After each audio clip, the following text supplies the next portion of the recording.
Off the ball with Samsung. Share the epic with the new Samsung Galaxy S23 Ultra. All right, Cora Staunton, you're very welcome to Off the Ball. Thank you. Thanks a million for coming in. No problem We at all. set you an assignment, and to say that you delivered in spades is putting it mildly. We've asked you to go off and pick a few photographs that sort of represent your career, and nobody should be in the slightest bit surprised. You totally understood the assignment and totally delivered for us. These are an amazing selection of photographs you brought in. Yeah, I don't think it's down to me. I think, obviously, when I wrote my book a couple of years ago, that was an assignment that was put to me, obviously, to get photos. So I ended up didn't get any of them. There were different people that had them. So, yeah, I think it tracks from right when I was probably the youngest photos, probably when I was maybe 8, 9, right through, I suppose, to recent times in Australia when maybe 2 or 3 years ago. So yeah, it's definitely takes my career all over. It's a long span, obviously, of a career. So yeah, from probably when I'm 7 or 8 to right through to now. And it's a real roller coaster ride as well, of emotions and everything else. So we're going to get into that over the next 25 or 30 minutes. We are here, of course, in partnership with Samsung. Share the epic with the new Samsung Galaxy S23 Ultra. Boost, brighten and sharpen all the pictures and videos that you capture after dark, from gigs, post-dinner drinks, and the power of nightography. If you happen to be at a game, probably equally as good for that as well. So we're going to jump in here. We've 7 photographs that we want to get to, and we'll try and go in some sort of chronology, which I think means that we're kicking off with this one. Is that right? Yeah. So that's my local national school, where I went to Carnacon National School. So that was obviously the first time I was really introduced into boys football, or football in general. And as you can see for the photograph, there's about 12 of us in it, and I'm the only girl. I suppose the other big thing in it, I have 2 brothers in it, a brother beside me at the front and a brother at the back. So yeah, I suppose for me, you're asked all the time where it all started, and certainly for me it was in national school.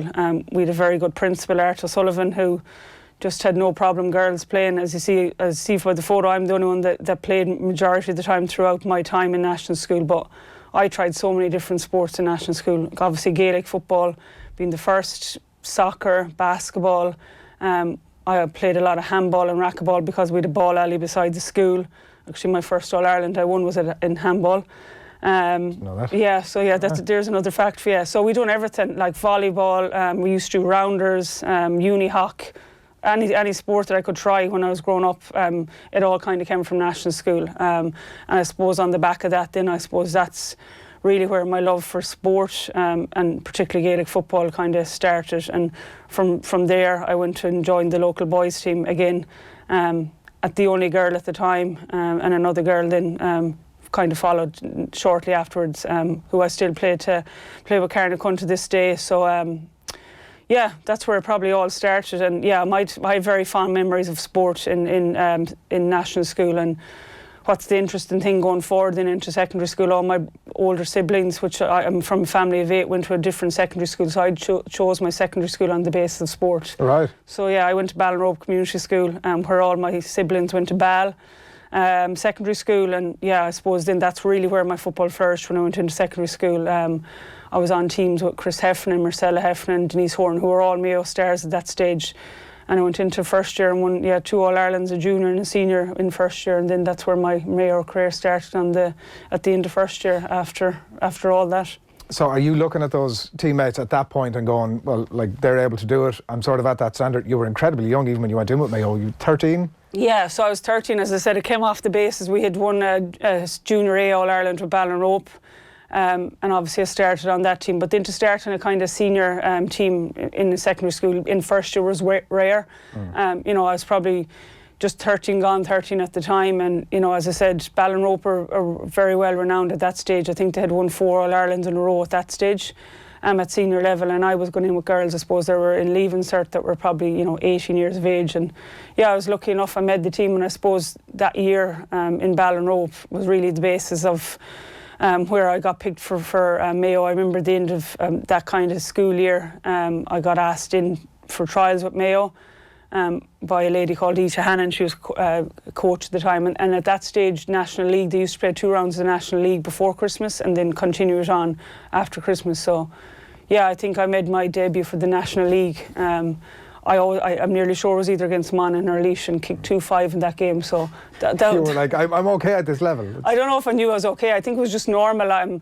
Because I was still playing boys football at the time, I played up to under 14 level with Ballintubber boys, and competing well with them. Playing players like Alan Dillon was on my team, and some other really great players.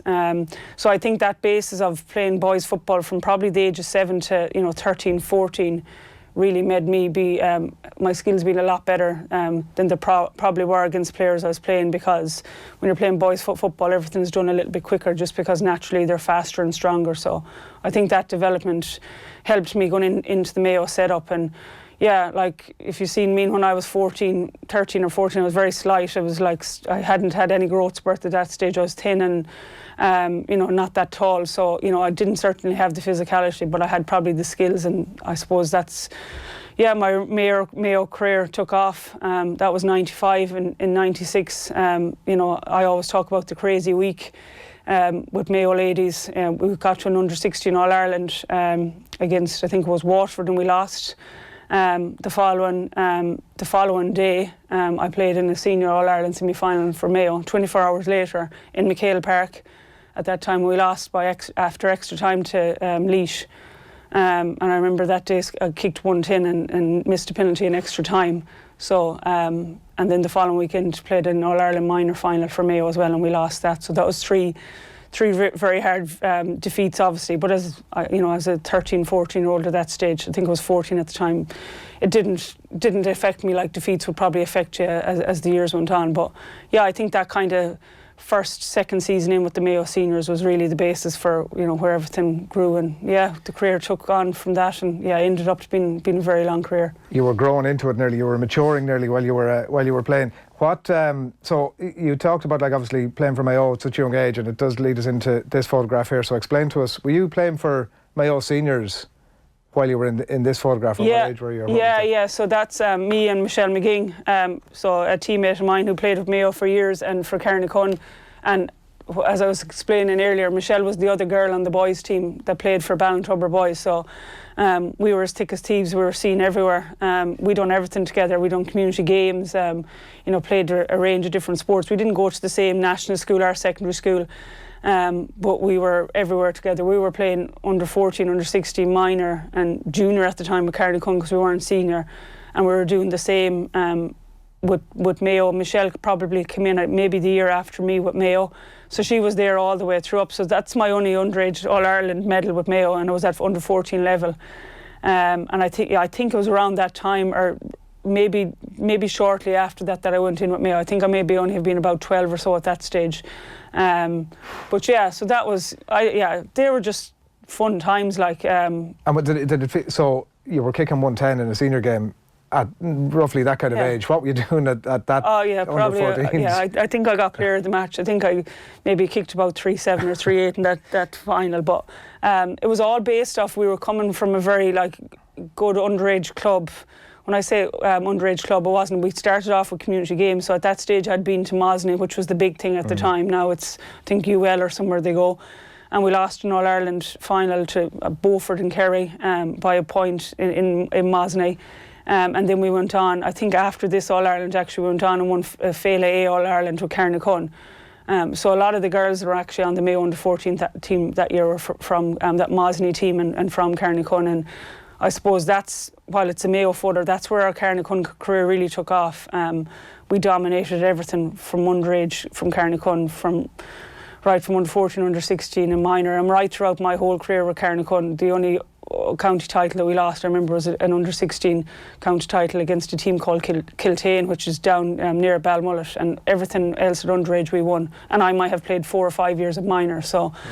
And obviously that was the basis of, Carnacon for the next, probably for the next 15, 20 years, when we went on to dominate, obviously, county, Connacht and All-Ireland level. How did that group come together? Obviously you were a huge part of it, you were shooting the lights out, but as a thing, was it people looking at you going, let's follow her, this is amazing, or how did that group come together? Yeah, I think it was really interesting. I think it was that kind of Mosney community games crew that came together. And again, as I said, we didn't have an underage structure in Carnacon at the time. We just had community games, so we didn't have underage. And then the underage developed from this community games team that was put together.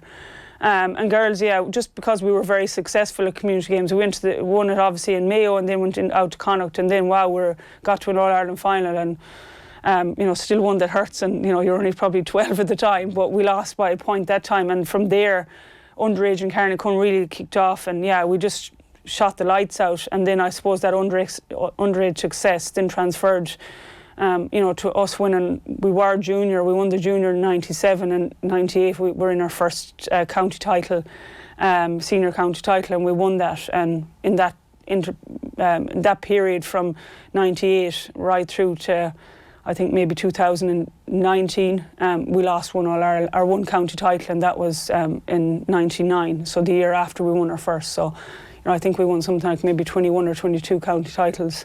Incredible. Out of 23. So that was the base for it. I just think success bred success, and anyone that was coming through just came into a really good system, and anyone that was at all talented as a 13 or 14-year-old were put onto the senior team. And when you're winning, you're going to stay there as well. It's not like there was an incentive to get out of there. But so we're going to skip on a couple of years here. It's still a very young-looking Cora Staunton, and this is 2000, I think, and it's the All-Ireland final. So that's bad haircut. I don't know what was going on in them times when everyone was cutting their hair. But so that was the 2000 All-Ireland final. So it was the second All-Ireland. Obviously, we'd been in. We'd won it the year previous in 99, but that was my first All-Ireland really playing. And that was just a picture after the final whistle went. So obviously, as I said, Mayo got to the All-Ireland in 99 the first time. I was 17, I think at the time, 16 or 17, in fifth year in school. And the week before the All-Ireland in 99, I broke my collarbone in a training match.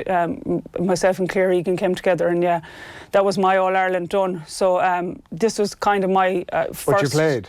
When I say we played, it was a token gesture between our manager at the time, Finbar Egan, and the Michael Ryan, the Waterford manager, that I'd go do the parade and play for the first, I think it was 47 seconds. And I was in no fit state to play. I couldn't lift my arm over my head, even though I tried everything that week to see if I could play, but I wasn't able. That was kind of my, and I had obviously came off the back of a very rough year the year previous, where I'd lost my mother 10 months previous to the 99 All-Ireland. So that kind of whole year and not getting to play in the final was very, very hard. So I suppose, coming into 2000, I knew myself that, as a 17, 18-year-old, you're like, will we ever get back there? And, I was very driven that year to try and obviously get back to where we were, even though I think I was doing Leaving Cert at the time. Leaving Cert probably didn't take priority, was trying to get back.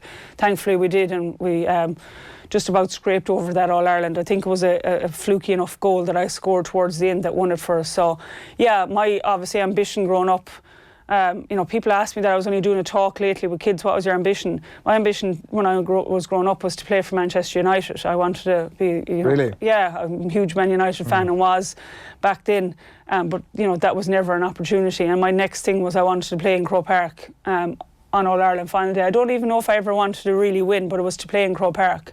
And I suppose that was really my first experience of All-Ireland final day in Croke Park, even though it was there the year previous, but you're standing on the sideline and you feel helpless. So not the same, it's certainly not the same. So that was a big moment for me personally, after probably the previous 12, 18 months that I had put down. So they were very good memories. We were living the life as 17, 18, 19-year-olds at them times, winning All-Ireland with Mayo, and obviously Mayo was a county that was starved of success in the men's scene, and they had 96, 97 in the men's, and they didn't get over the line. So we had massive support then, and coming back to the county them times was just, we had the week of our life after that. It was amazing. The curse never applied to the women. Well, I don't know if it never applied. I don't think it never applied, but the Mayo fans just were brilliant. They come out and support us in their thousands, and going back to Mayo after every All-Ireland was just special. And we're at the stage now where we're having reunions and you're meeting up with girls that you mightn't have seen in a long, long time, and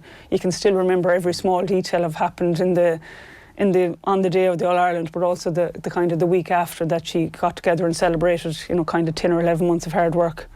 I don't know about a fluky goal, but 2-2 in a 1-point win and your first proper All-Ireland. I mean, it's an amazing, and the Marco Tardelli style celebration as you're coming out there as well.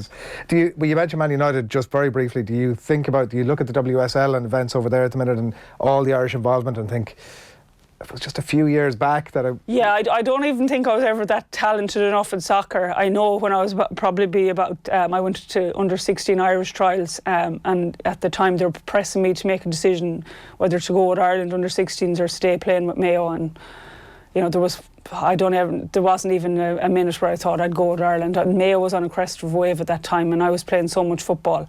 I tipped away and then played local soccer, and lucky enough won a Irish Cup with with Mayo, a senior cup in 2006, and then it won I think 2 or 3 intermediate cups with Ballyglass and Knockhill. So yeah, I don't think I'd ever be good enough to make it at the top level. I was one of these kind of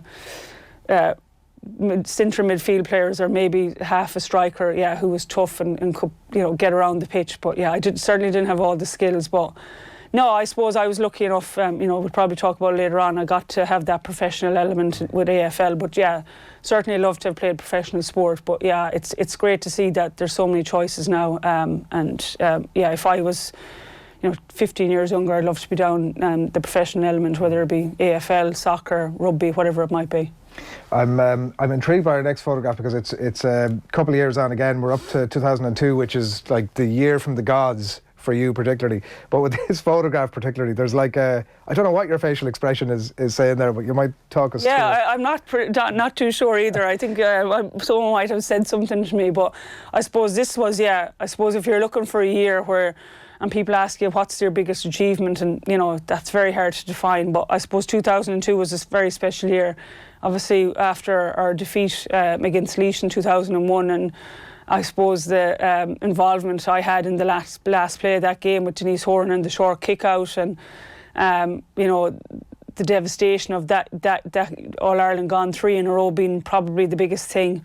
And we really probably dominated that game, and Denise kicked the ball short to me, and at the time the rule wasn't very clear. I picked the ball up inside the 21, and Marty Duffy at the time gave a free in, and at the time I think there was maybe 40 seconds on the clock as the free is about to be taken by, I think it was Mary Kerwin, and the ball goes over the bar, and I think there was maybe 8 seconds left, and you knew, myself and Denise, not that Denise more than me, were lambasted for not knowing the rules and stuff like that. So that was hard to take, and then obviously we came back and won it in 2002, and a couple of months later, I think that was probably close to December time, we win our first All-Ireland with the club, and as I said, 4 years after winning our first county title and gone up senior in 98, I suppose to win that, that was really special, because again that probably brought us on to another probably era of dominance and striving really well with Carnacon. The thing I loved about Carnacon, when things probably wouldn't go right with Mayo on any given season,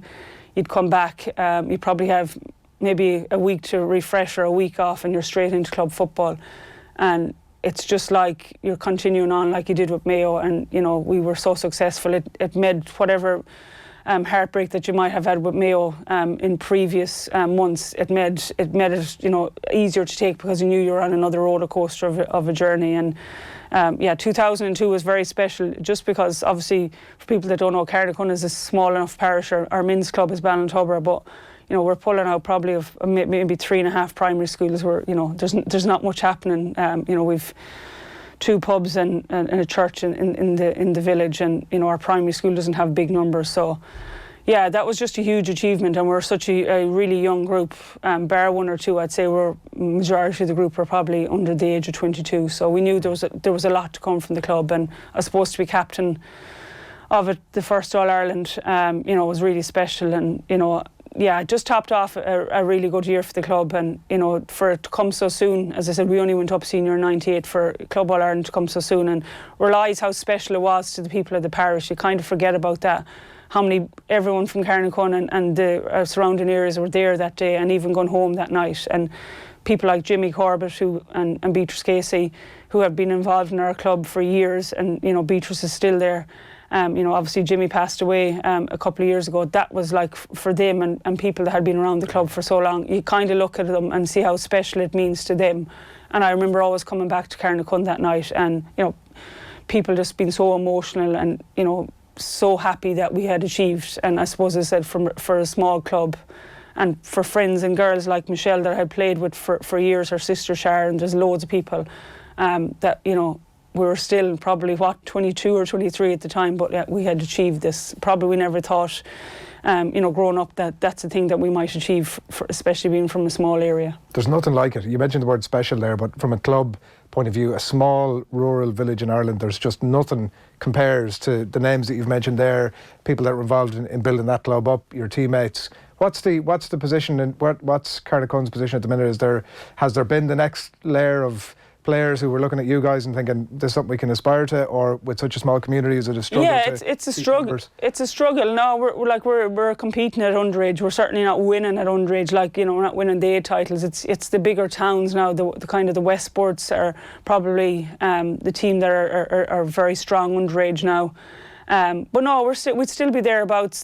Obviously, the last 2 years we obviously haven't won the county title. The last year I think we won it was maybe 2019, 2020. So yeah, there's obviously a little bit of a decline, but I suppose what people forget, we were probably winning for 2 decades at senior level, which is incredible really, to have a group that are winning, as I said, probably, I'm not even sure of the figure, something like 21 county titles out of 22. Which, when you think crazy, it's really crazy that we kept going for that long. They'd still have huge aspirations to, it's not that we're down at the bottom. They got to a county semi-final this year and lost by a point, and the year previous we were in a county final. So it's not like they've gone really down. Our underage is thriving at the moment. We've actually quite a lot of good numbers, and under 10s, 12s, 14s, probably the 16s and minors are the ages there are probably a little bit, the numbers are less. But as I said, I'm talking about Michelle, but Michelle and a couple of others are really driving her underage. Michelle's daughter plays, and she's representing Mayo at under 16 and minor level now.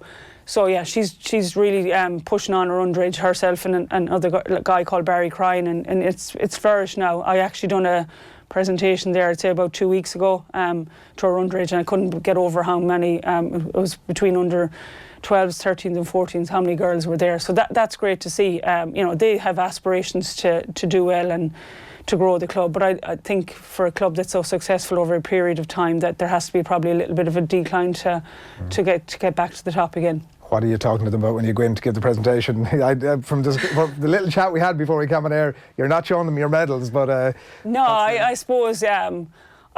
just to enjoy it, that's the main thing, I suppose. Growing up, and you look back at your career, you get so engrossed in it, and you're so driven to win that sometimes you don't really enjoy the wins. And probably over the last 5, 6, 7 years, I've realised that whether it's been an AFL or certainly with Carnacon, when we have the wins, that it's really important to celebrate them and enjoy them, because I think if you're successful and you're winning year in after year in, you're kind of like, you probably don't celebrate them as much as someone that might just win sporadically and win once off, because it becomes the next task. You win a county title, probably don't celebrate it enough, because Connacht is the next goal, and your next goal is an All-Ireland, and then the All-Ireland is one you probably celebrate it well enough, but you're thinking already for the next season. So I think that was my mentality for a lot of my career. So towards the end of it, I'm trying to, probably when I got into my 30s, you're probably trying to cherish each victory more. So it's to really have fun. And I kind of keep telling them that your career isn't very long. And I sometimes feel like a fraud telling them that, because they look at me and go, "You're still playing." But the time goes really fast. So it's really to enjoy it. And basically, when I was talking to them the last day, I said, your friends that you make from sport are very different than your friends that you make anywhere else, and it's really important. I was basically encouraging them to stick with it. When it does come to choices of, you're 14 and 15, or whether it's, other path in life or social life, I said you can marry both, but it's really important to stay with the sport, because I actually spoke about where I had done another presentation the week previous to a club not too far away from me, and I met a girl there, and she actually played with me when I was that age, 14. She gave up sport when she was probably about 16 or 17. She was her and her cousin were probably two of the best underage players I played with, but they just gave up because other things came in life. And I was back at her presentation, and she was playing with another club now, because she's married there. She was in her early 40s, and she just won Junior Player of the Year. So I was trying to say to the girls, this girl is talking to me and telling me she so regrets that time that she gave up and she wished she never gave up. And I said, I've plenty of people that come back to me in their late 20s, early 30s, saying, I wished I never gave up. I've just, and they come back and play, whether it's junior football or Gaelic mothers for others. They'll just love that, camaraderie and having something to be connected with. So I was just trying to, in some way, impart that to them. That was just basically trying to get them stick whatever sport to me, that they stick with it because they make friends and have memories for life. Particularly on Carnacon, because you can't give up that legacy that easy. We're going to skip on a lot of years now. This is up to 2017, and again, it's the club. This is the Mornabbee game in 2017, I think. Do you know the thing that sort of jumped out from me for this? You'd never, from apparently in that photograph, took the winning for granted. Yeah. Like it clearly still meant so much to you. Yeah, I think that was 2017 was a special year. There was a lot of pressure on me, I suppose, that day, and in that kind of month leading up, all put on by myself, obviously. I think that's early December, and sometime in October, a couple of maybe 2 months previous to that, obviously I had went out to Australia for a trial and had signed to go and play with the Giants. So when I come back from that trial, I come back on a Sunday. The following Sunday, we were in a Connacht final. And now I only was in Australia from a Tuesday to a Saturday. I was only 5 days, but I'm one that probably lives off guilt a little bit. So I was even guilty being away for that length of time. But then, obviously, the pressure that then came on the club, the attention that I was getting because of Australia, every match became probably even bigger than it was. So I remember the Connacht final that year. We played Kilkerran and Clonberne. And we probably hadn't been going that well.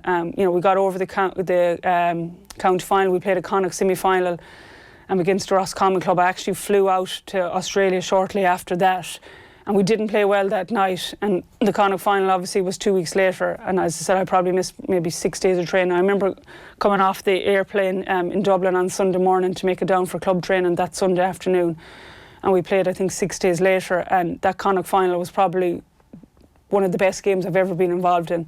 I'm very cautious that I'm in peak condition. I'm not jet lagged. I can't show any, weakness at all. And we played Kilkerran and Clonberne, and it ended up being a draw in a mad high-scoring game. It was something like 5-17 to 4-20 something, whatever it might be the scoreline. And obviously there was a lot of media presence around it. Kilkerran and Carnacon have massive rivalry and have probably since about, we started playing them in 2013. We don't particularly like each other, but we've massive respect for each other. This is in Ballyhonus, and the place was packed. And I think that day I came out scoring, I think was something like 4-10 or 4-12. So that was we drew the game. We were out again 6 days later playing them, and again we had another humdinger. And I think I scored a goal to probably win it in the last minute, and then that was the basis. We went on to an All-Ireland semi-final, to a final, but all the build-up wasn't about Carnacon, it was all about Cora going to Australia. So I just didn't like that, and obviously there's a lot of emotions going on in me. I made this decision, then I'm like, oh my God, am I doing the right thing? Why did I say I'd go? All of this, the All-Ireland finals on a Sunday, I'm flying to Australia on a Tuesday. They wanted me to fly on the Sunday night. So I was trying to negotiate, there's no chance of me flying on the Sunday night. But at this stage, I've probably missed 5 or 6 weeks of pre-season over there. Yeah. So I had loads of emotions going on in my head. And I was just, I think I was just so, I had so drained from, at this stage as well, I had a documentary crew following my journey, because they were going to follow me to Australia. I had so much going on and so much to organise. And then the All-Ireland final was there as well. So I just think the emotion came out towards the end of the game, when we knew we probably had won. Obviously that's the final whistle, but I just found that probably a couple of weeks build up being very, very stressful, and it was all about me, and I just didn't like the way it wasn't about the club, and it wasn't about Carnacon. That with your teammates? My teammates obviously know me very well, and know I'm there all the time and don't miss anything. They're very happy for me, but I suppose I just felt that I was putting more pressure on the team to perform because of my decision. So and just even in the days following, obviously you're celebrating in All-Ireland, but at the same time there's a bit of mourning as well from your teammates. They don't want you, your best friends as well, they don't want you to go, your family doesn't want you to go, but at the same time you're out enjoying yourself. So I remember that Tuesday I flew out to Sydney, and I remember sitting in Dublin airport in a corner before I was bored and going, oh, what am I doing? Yeah, probably not in the best shape, physically or mentally. So yeah, I remember that journey out to Australia. I actually badly damaged my ribs in that game, so I had to be checked out to see was it safe to fly that on that Monday. For Tuesday, and then so just the whole journey to Australia, I was just an anxious mess the whole way out, and arrived out on a Thursday morning. My brother was out there at the time. He picked me from the airport, and I think within 4 hours being out there, I had a teammate who I didn't know the person at the time, Rebecca Beeson, picked me up to go out to training to meet 29 others that I had no idea who I was, and going out there. I'm not really one for change and all that. I was in teams I've been playing in a long time. I've never been in new teams, so I don't have to do that new thing of going into a team and not knowing people. And I remember walking in there, and I slag her now, but the girl Biso that brought me out, she just left me there. You have a locker and your number and your name's on it, and I'm like, no one knew who I was or what was happening. I was just sitting there going, please someone come and talk to me or do something. So I found the struggle, then missing everything at home, and that struggle for the month of December, Christmas time and everything, like I just really struggled out there. I had an injury as well. You didn't want to be telling them too much, and then obviously the heat, and then adapting to the game, everything. I was just like, this is so hard, and why did I decide to do this? I didn't need to, But then I think we played a practice game early January, probably the first week in January, and it then just all came together. Yeah, I performed quite well in it, and it was just like something just clicked, and everything was fine, and I'd settled in, and everyone got on with everyone over there. So yeah, that period of time, while it was brilliant winning the All Ireland, and as the years went on, obviously we lost Jimmy, who was been this cornerstone of Carnacon since I was a child. 2 years later, so that was our last All Ireland victory, but it's probably the most special when you look back on everything that kind of happened. But there was guilt, there was a mixture of emotions in that photo, I think. But yeah, it's one I love, and we still talk about that win, because that year we weren't going that well, and we had epic games along the way. Yeah, well, it's interesting because from the outside in, it all seems so exciting and exotic and a new departure. And I think, it was interesting to hear you make the point about your family and friends been unsure about you going over, because I think there was obviously, outside of that, there was a lot of excitement about like a new departure for somebody who definitely deserved a shot at professional sport, and it wasn't like the most linear thing. And this next photograph might sort of bring us through sort of the trials and tribulations. It wasn't quite your first game, but it was the first. It was our third game. Yeah, so we were away against Collingwood. So we're in Vic Park in Melbourne, which would be an iconic ground out there. So yeah. I obviously got to the game. There's a picture of me and Sonia, and I suppose the backstory with Sonia is, growing up, Sonia was the person I idolised, and people always ask, who did you look up to? There was probably a few. Sonia obviously being the only female, because there was no other females really visible at the time. She was a long distance runner. I certainly was never going to be into long distance runner. It's not my game, but I looked up to her like all the time. Any of our races be on TV, Sonia Sullivan, one person that you idolised. Roy Keane was obviously another, because I was a huge Man United fan and I just wanted to be Roy Keane. And then obviously from football terms, I love Maurice Fitzgerald and Ciara MacDonald. They were kind of my idols growing up, and people that we laugh, but like people that you just think you'll never ever meet them or see them, or you wouldn't know what to say to them. Exactly. So this was my first game, as I said, in Melbourne. Sonia lives in Melbourne, so she just rocks up to the game, and I meet her afterwards. And so you didn't know she was coming, did you? Don't think I knew she was coming. How cool is that? Yeah, had a very good relationship with Sonia since, and have met her numerous occasions. She's been to the Giants, to the training ground. Her daughter was running in Olympic Park, and she calls in. She actually, our ex-coach that was with the Giants, she even has a relationship with him. But she was just so lovely. She came that day, but obviously in the middle of that game, I got quite a bad tackle and broke my nose and was brought downstairs. Again, I didn't know the rules at the time. I had blood, so you have to come off. I was refusing to come off, but eventually I had to come off.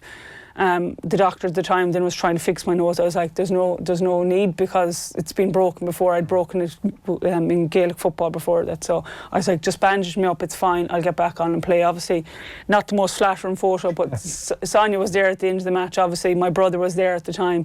But Sonia actually came down and addressed our playing group at the end of the match. That was my first win in AFL, which wins and losses over there are huge. They celebrate wins, every win, a lot different than we do in Gaelic. So she came down and addressed the group and spoke about the time that she actually ran in Vic Park.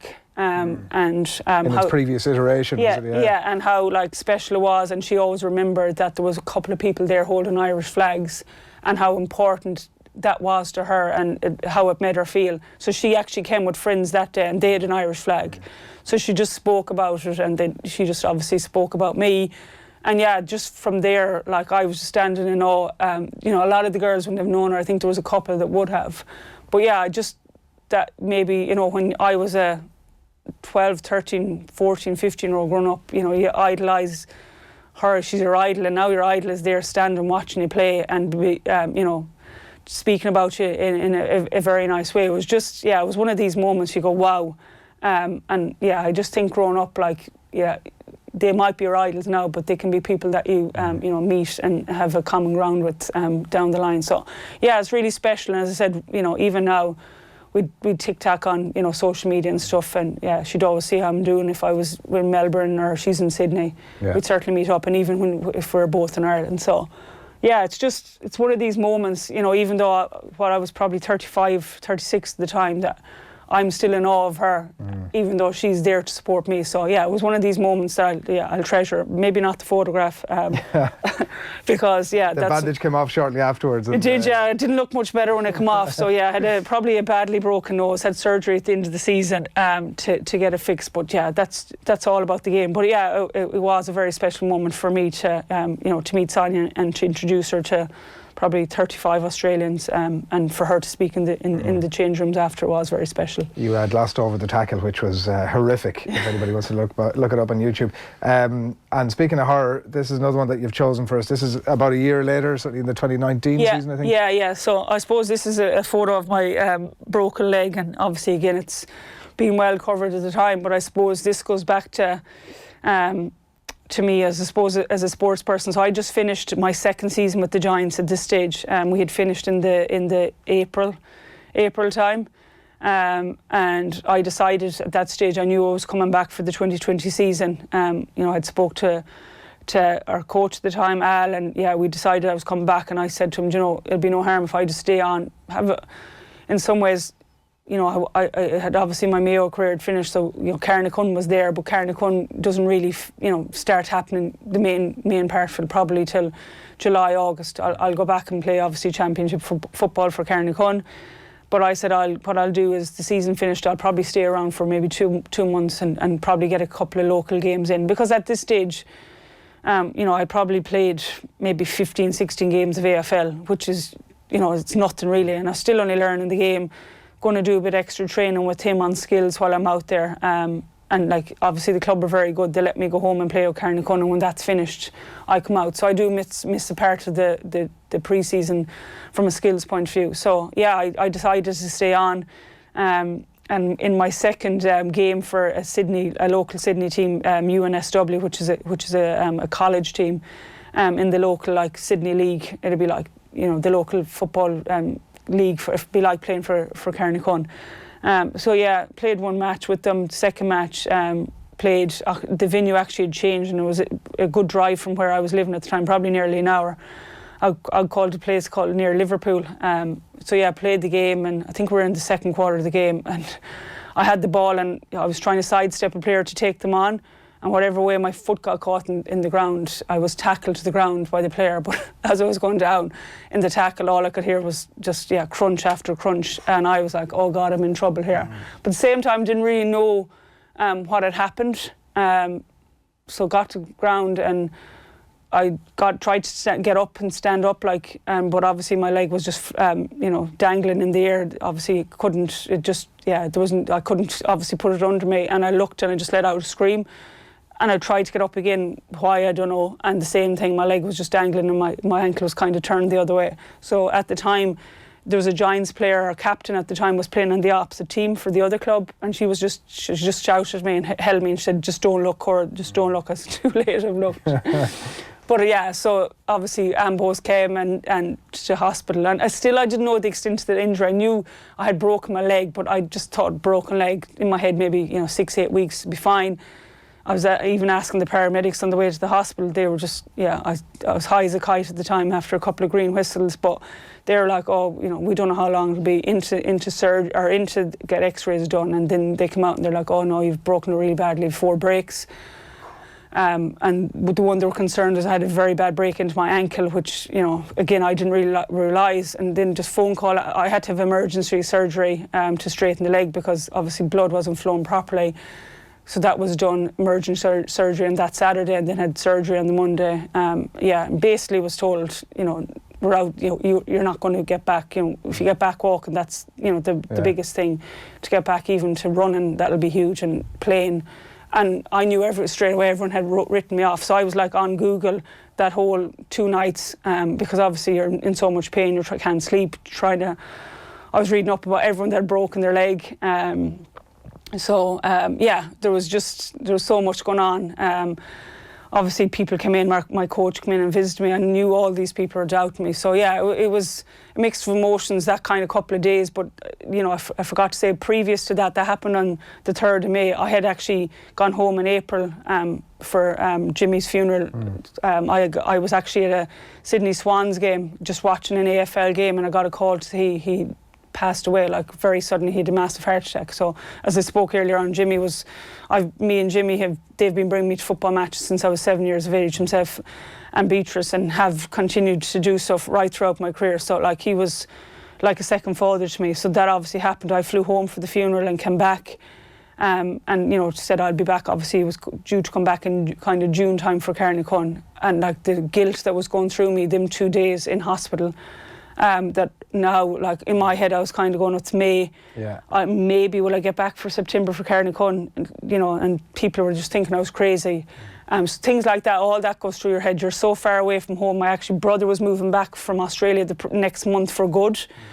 So there's all of everything is going through your head, I suppose, at the time. It's quite a significant injury. I'm sitting there, is this the end of my career? Is this the way it's going to end? All of this. And I suppose the next, obviously 5 or 6 months transpired. That happened in May. I got to come home in September, when they were happy that, I, was kind of fit and back running and all of that. So, but I suppose from May, June, July, August, that was mentally very, very, very tough. Like learning how to walk again, learning how to hop, all of that was it was so frustrating. It was so hard. Like I was tedious nearly. Tedious, but I was getting really frustrated. Like I was in the club 6 days a week, probably 5-6 hours a day, doing rehab. And I think it's a side they probably seen from me that they probably hadn't seen the two years previous. They just thought I was absolute psycho. That they were like, oh my God, and they speak about it now. It was a time that they said they really got to know how driven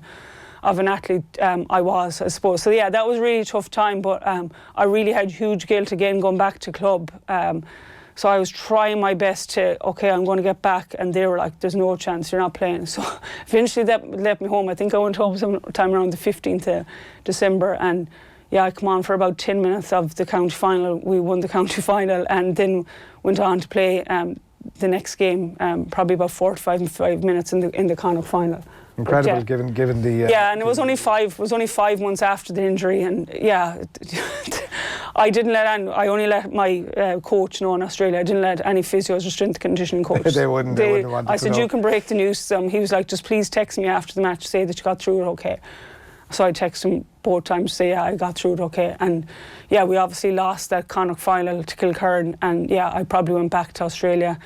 A couple of weeks after that, I had probably about 8 weeks at home, and went back into full pre-season, and managed to play every game since since then, since 2019. I haven't missed a game over there. So it was tough at the time. It really just tests your mental strength and resilience. And when you see serious injuries, obviously I watched Tom Parsons, Laker Gale there last week, and just I couldn't even look at the pictures of his knee, but you see the resilience and how strong your mind can be. You can overcome anything. I suppose that's what taught me, and taught me that the importance of enjoying every minute of that you're playing as well. So it was a really valuable lesson. While you didn't probably want to go through it, it made me so much more resilient, and it made me value how important sport is and how quickly things can be taken away from you. I suspect, given the career so far, that if we were to sit here in a few years more time, there might be a few more photographs to add into the mix. There's punditry on the go at the minute. There's Galway Camogie coaching on the go at the minute. Is there anything else on the go later on in the year, or what are we? We'll stick at that. So obviously AFLW wise, I'll have to kind of make a decision in the next kind of couple of weeks what I'm doing. Whether I'll do another season back there. So I'm very 50-50 at the minute what will happen. Yeah, I'm obviously involved with Galway Camogie. That kind of came out of the blue. And as in Australia, got an email from Cathal Murray asking me would I have any interest in being involved, and then when I come home in December I met him, and so I've been in with them since early January and really enjoying it. They're a great bunch of girls, and very different obviously. It's probably a pathway into coaching or into that role in the future if I want to go down there. And obviously the punditry with RT, I really enjoy doing that. You're getting a hit from obviously being involved in coaching and involved in punditry. It's probably the hit that you need if you're not playing. I'll obviously go back and be involved in league football with Carnacon in a couple of weeks' time. So I'll continue to play, and as I said, I'll make a decision around AFL very shortly, I'd say. And it's life is good in regards. I'm still involved in sport, maybe just at obviously a different level, but certainly enjoying both, and trying to pick up tips about camogie, because it's certainly one game that I've never played and probably never will play. Well, look, you're fit and you're healthy and you're still inspiring people all over the place, and it's been a real pleasure picking through your career with these impeccably selected photographs, Cora. So thanks a million for coming in. It was a real pleasure hanging out with you. All in partnership with Samsung, of course. Share the epic with the new Samsung Galaxy S23 Ultra. You can boost, brighten and sharpen all the pictures and videos that you capture after dark, from gigs to postering and drinks or whatever it is you're having yourself, with the power of nightography. That is it from Cora and myself for the minute. Cora, thanks a million for coming in. Catch you down the track. And that is it from us for the minute.